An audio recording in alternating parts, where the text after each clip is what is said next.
My name's Logan Brown, and you are listening to 3 Words. 3 Words is a bite-sized podcast about the simple and strategic choices that pretty much all of us can make in order to feel fully alive and just become the best version of ourselves.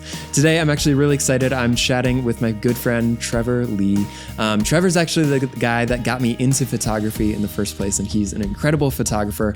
We're talking about the words, take more pictures. It's a really fun conversation, and even if you're not a photographer, I think you'll just walk away with a couple really cool ideas and a new perspective on pictures and just like memory making in general. So listen in. Trevor, it's so good to have you in the studio. This is something I've been looking forward to. I thought it'd be really fun to have you on. But before we kind of get into everything, for people who don't know you, can you just tell me a little bit about yourself and kind of what you do? I'm a photographer. I'm a father. My wife and I have a 4-year-old daughter. We live here in Bowling Green. But yeah, I'm a photographer. I primarily shoot film and not video film, but like still film, and basically help promote film and talk about and educate people with how to use film, because it's having a major comeback these days. So it's something that I like to do myself, but it's something I do for a living as well. Yeah, for sure. Okay. And then tell us our 3 words for today. Well, it's take more pictures. I'm going to have a hard time because I'll keep saying take more photos. That's okay. I'm so used to saying photos. Take more pictures. Take more pictures. That makes sense. I mean, you're a photographer. I'm also a photographer. You're actually someone who actually kind of got me into photography. I remember back when I was younger and trying to play around on Instagram, my dad was like, hey, you need to go hang out with Trevor. He's Instagram famous. When I met you guys because of photography. That's right. Yeah. You took our family photos for the first time too, or something. But yeah, so obviously taking more pictures is important, but just why is this phrase relevant to you? Why is this important? Well, when you told me the 3 words, I was like, that fits. I'm a photographer. It's what I love to do. I wanted to add more onto it, more so of being take more photos that matter, take more photos with good intent, take more photos that 20 years down the road, when you come across them, you want to see them. And photography in general, over the years of the act of taking photos, has served so many different roles for me and purposes. Even when I wasn't a photographer doing it as a living, there's so much good things that you can learn from it. Just the act of doing it. Yeah. Taking more photos was something that I was excited to talk about, because it's just something that's done a lot for me as well. Yeah. So you've kind of been all over. So you grew up in the Midwest, but then you were out in Yosemite and California for a while. Tell us just a little bit about your journey, because you were saying that's kind of really impacted your photography as well, and just how you think about photos and memory making and stuff like that. Yeah, I started, just south of here out in the country, of Bowling Green. And when I first got into photography, I always had a creative bug or something that I wanted, I was good at drawing, but I was always into sports and whatnot. And photography, when I discovered it and discovered that I liked doing it, I ran hard with it, because it was I finally felt like I had something to express, a way to express these thoughts and feelings and way of see things.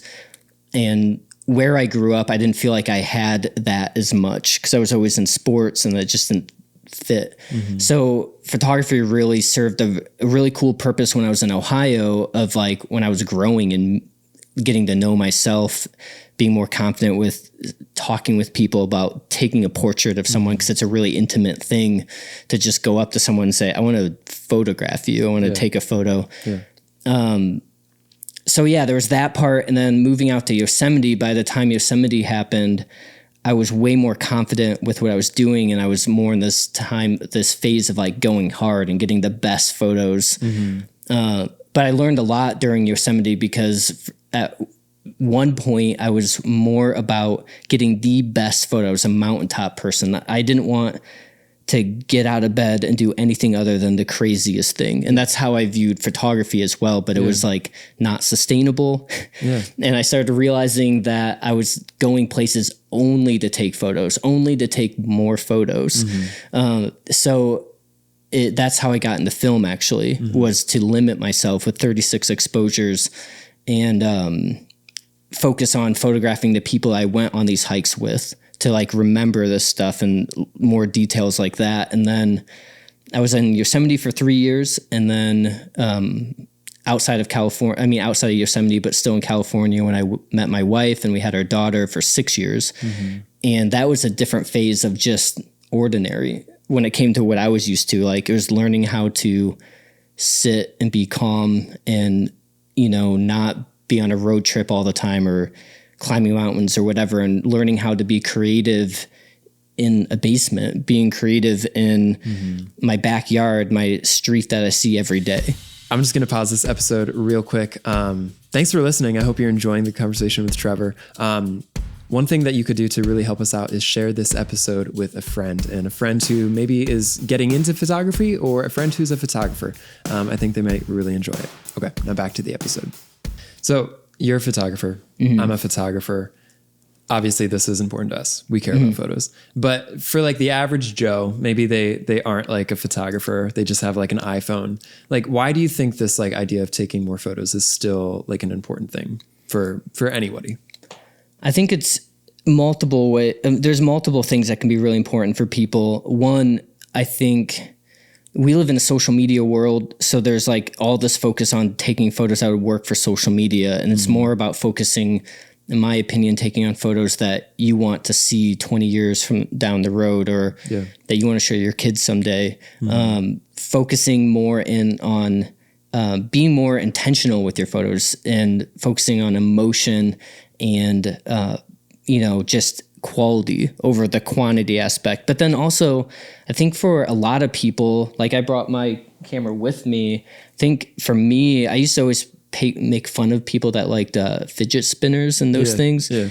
And then my wife Hannah pointed out that that's probably what this is to me. Or I was like talking with her, it's just like, spinner. It's just like if I get bored, it's like in my hand, and it's like something that I can still stay engaged. I can still hang out with my daughter, and also document it, but it not be dominating. Like, I'm not just constantly taking photos.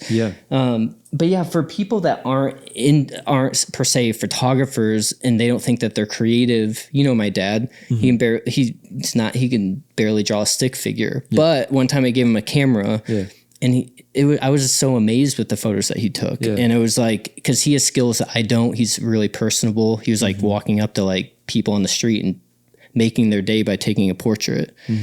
A tip that I would say for people that want to take better photos with their iPhone would be to put their iPhone in the black and white mode. Okay.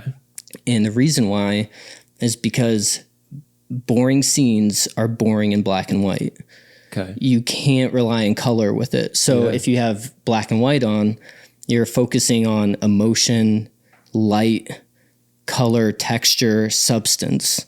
You can't just like do some abstract thing of just light or just color. It's something you can focus on. So it's kind of a cool thing for someone to try out. They're taking photos of their kids, just put their iPhone in it, and you really zero in on their expression rather than the color of their shirt or something like that. Yeah, I love that. That's cool. I remember for me personally, like I grew up in Ohio my whole life. And when I first started like growing up in Ohio, I didn't think much of it. I was like, I like it. It's cool. But a lot of people would say it's boring, or there's nothing to do, or it's ugly.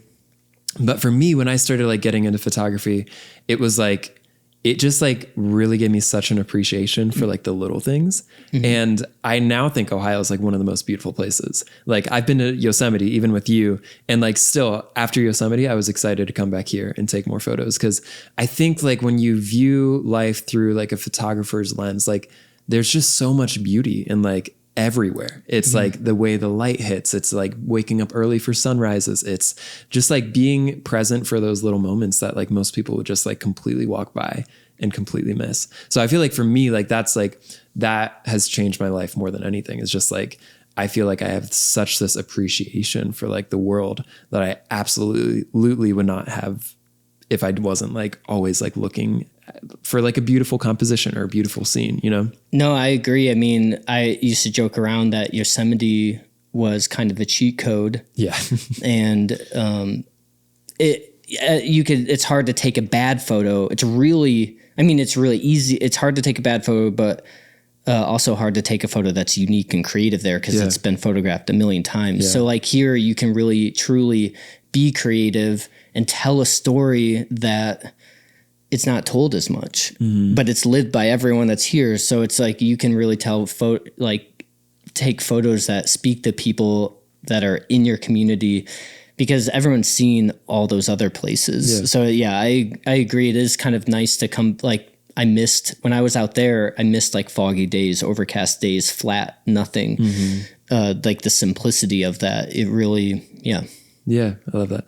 So I want to talk a little bit about film because you were not always a film photographer, right? So I remember like when we first went out and took photos, you were always on digital and you were just firing away photos and it was great. Taking more pictures. You were taking a lot of pictures, but now it feels like you kind of completely like did a 180 and now you're taking less photos than ever, but it seems like you're like a happier photographer and you're more excited about those photos. Can you just talk a little bit about your switch to film and what that has like meant to you? And then maybe just like, if there's other people out there, like how they might consider like quality over quantity when it comes to photos. I have to explain this a lot to people who aren't photographers because people who aren't photographers, it makes even less sense that I would shoot film. So like, I have two analogies I often use. One, my favorite is my wife, Hannah, who's a writer, calls film photography the handwritten letter of photography. And I used to think being away from like my parents, you know, I could write my dad, I could email my dad, or I could take those same words, write them down on a piece of paper, mail them to him. Same words, same intent. That's film for me. It's like, there's like a little more intention to it. The act of doing it, I enjoy more. The other way I do it for people that aren't as touchy feely on that whole quote, they would be more, was a lot, man. Would be more about if you're in the road trips, you know, it's like driving Highway 1 or doing some epic road trip in a Tesla versus some stick shift car. Where like a Tesla, it's going to get you there. It's going to be an experience. It's going to get you A to B. Yeah. But it's effortless. It's flawless. It's perfect. It's quiet. And film for me is like shifting gears, feeling it, have the possibility of it breaking down. Yeah. All those different things that I kind of enjoy about it. And I think I can't just rip away and take as many photos. So it forces me to think. And there are so many tips you could give to a photographer on how to take better photos. But I think one of the best ones that's most underrated is just take photos with good intent. Like if you ever think about it, where you think about the photos you're going to take and how you want them to impact people and yourself and what you want to express, I think it just puts you in a mind space to take such better photos that people will enjoy, but you'll also enjoy yourself. Yeah, I love that. That's cool. I don't do a ton of film myself. I want to do more, but my wife has a film camera. And I feel like even like when we just go out together and like take photos with that, like we're just so much more present with each other than when we're like taking them on an iPhone. Because with an iPhone, you like take it and then you go look at it and you're like, oh, take another. I want to, like, I didn't look good there. Like that was weird. Like, but like film, it's like, take it and then keep going. Yeah. You know, it's like you're so much more present in the moment. And I think that's such a cool practice in life even, you know? I agree. Yeah. I was just had a family reunion and we were looking at photos of my family over the years, and there's pictures of people mid-squint, yawning, these imperfect moments. And you don't get that with digital, because you'll take it like 3 or 4 times and make sure that you don't get that one. So I think there's like flaws and imperfection. And then there's also in the photography world, I think some digital photographers will oftentimes be like, it's just not fair with a film photographer like that. You missed focus, and you're like, but it's film. And it's kind of true. Yeah. There's like, it's almost an excuse. Sometimes I don't like missing focus, but for sure. But it's like something where you're at peace with whatever you get, because you don't edit and post really. So it's just, it is what it is kind of thing. Yeah. I love that. This is so cool. Okay. So as we end this podcast, I just want to get like real practical with it.